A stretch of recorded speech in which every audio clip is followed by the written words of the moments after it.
I never had a hard time with black white. I never went through that deal.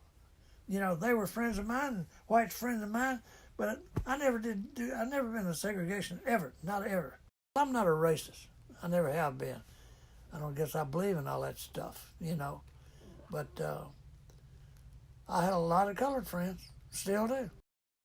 The period of time for me and segregation was I was 10 years old. I had a paper route in what they call Baptist Bottom. That's where all the colored folks lived. And I knew all of them. I played with the kids over there. We'd go play ball against them. A lot of them eat at my house. My mother would fix some lunch, and I'd say, well, can Johnny and them have something? She said, well, sure. So they would come in and have lunch at my house. And it wasn't, those days was good days. You were friends with everybody, and you didn't feel like all this murder and killing and fighting and all. We didn't do that at all. See, I had my office in Holly Springs. I had a lot of patients.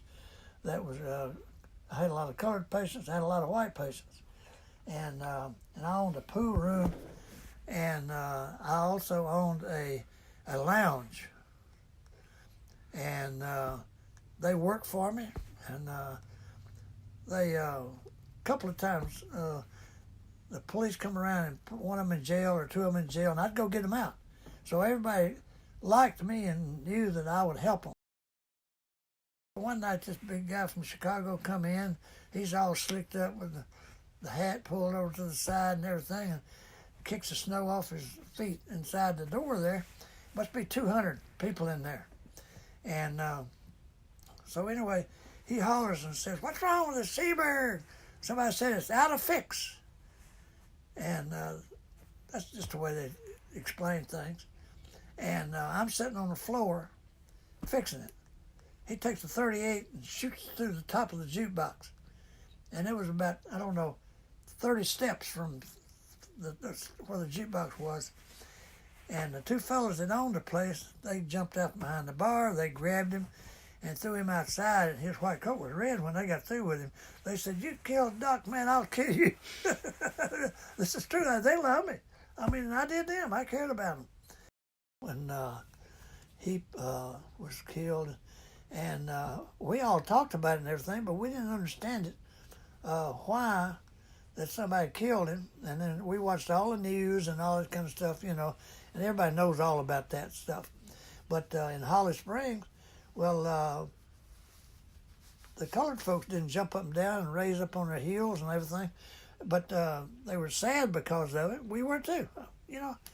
I thought he was a good speaker, you know, and I listened to him many times when he was in Memphis.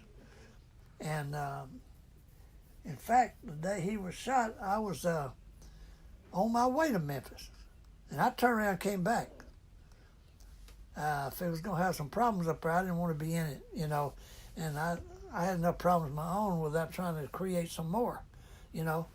But Holly Springs is 80% colored folks, 20% white. But we got along, man. I mean, even right now, people in Holly Springs, they come to town and know everybody, and everybody knows them. It's just different in Holly Springs than it is Memphis.